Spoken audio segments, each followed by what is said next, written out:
bagaimana menyikapi proses hijrah kita yang ternyata masih ada orang yang mencibir, masih ada orang yang meremehkan dengan apa yang kita berusaha untuk perubahan ini. Yang pertama, di saat kita berhijrah itu kita harus menyadari kita akan menuju fase yang lebih tinggi, fase di mana Allah akan mengangkat derajat seorang hamba. Qaidahnya, kalau Allah akan mengangkat derajat seorang hamba, pasti ujiannya makin berat. Anak SD mau naik kelas SMP, diuji dulu. Anak SMP mau naik SMA, diuji dulu. Anak SMA mau naik kuliah, diuji dulu. Apalagi pengen dekat sama Allah, pengen dekat sama Nabi. Maka siapapun di antara kita yang menuju fase hijrah ini, sadari pasti ada ujiannya. Kenapa? Karena kita pengen dekat sama Allah, pencipta semua alam semesta, termasuk nanti akan menyiksa atau memberikan nikmat kepada kita. Sehingga sadari dulu, saya mau berhijrah, ini pasti fasenya lebih berat. Sehingga jangan heran, oh saya berhijrah kok teman-teman saya yang jauhi saya. Saya berhijrah kok bisnis saya kayak makin susah, kayak makin jatuh. Itu Allah sedang mengangkat derajat kita. Tapi yakinilah, di saat kita menjalaninya dengan baik, mengikuti aturan syariat, petua para ustadz, ulama kita ikuti, nanti kebaikan akan kita dapat. Kalau kita bisa bersabar untuk mencari dunia, kenapa mencari akhirat surganya Allah kok kita nggak bisa bersabar? Jadi yang pertama kita harus menyadari. Yang kedua, tidak usah dipedulikan. Orang mengejek, menghina kita tidak akan merubah kehidupan kita. Akan berubah kalau kita menyikapinya dengan tidak baik. Kita marah, kita komplain, kita lawan.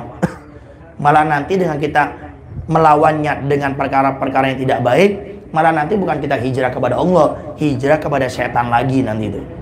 Sehingga biarkan orang menghina kita, memaki kita, yang penting saat ini kita tidak usah pedulikan dia. Yang terakhir, yang ketiga, buktikan saya ini sudah berhijrah dengan bukti, bukan dengan ucapan kita, bukan dengan pembelaan kita. Kita fokus dengan pembuktian. Saya hijrah, tadinya saya nggak pernah sholat di masjid, sekarang saya sholat berjamaah di masjid. Tadinya saya nggak pernah hadir majelis taklim, sekarang saya hadir majelis taklim. Tadinya saya ini nggak pernah hadir majelis dzikir, sekarang hadir majelis dzikir. Tadinya saya jauh dari ustadz ulama, saya sekarang dekat sama ustadz ulama. Masyarakat akan melihat dengan sendirinya. Manusia itu, Pak Bu, tidak butuh dengan pembelaan kita, tapi manusia ini butuh dengan actionnya kita, buktinya kita. Di saat kita ini sudah berubah jadi baik, orang akan nilai dengan sendirinya. Kenapa? Allah titipkan akal. Di setiap manusia ini Allah titipkan akal. Untuk apa? Untuk berpikir. Makanya Allah berfirman, afala taqilun, afala tadabbarun, afala tatafakkarun. Akal ini untuk berpikir. Sehingga di saat kita sudah jadi baik, orang dengan normalnya, dengan akalnya akan berpikir dengan sendirinya, oh orang ini sudah berubah. Buktinya Pak, itu yang tadinya jarang sholat sudah jadi ahli sholat, yang tadinya jarang ke masjid ke musola sudah sering ke masjid ke musola, yang tadinya jarang berjamaah sekarang sudah berjamaah, yang tadinya jarang hadir majelis ilmu sudah hadir. Itu otomatis.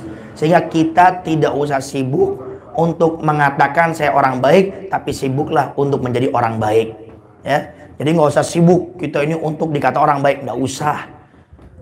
Ridho manusia tidak ada batas ujungnya. Goyatun latudrok, puncak yang tidak ada ujungnya itu ridhonya manusia. Maka kita tidak usah pengen dibilang orang baik, tapi fokuslah untuk menjadi orang yang baik. Wallahu a'lam bishawab. Kemudian kepada orang yang menghujat kita doakan saja agar mereka diberikan hidayah taufik oleh Allah. Jangan diem. Kalau diem nanti takutnya hati kita suatu saat bermasalah, akhirnya kita akan dendam sama mereka. Tapi doakan terus yang baik, itu kebaikan untuk dia dan untuk kita, untuk mengikis daripada jeleknya kita punya hati. Wallahu a'lam bishawab.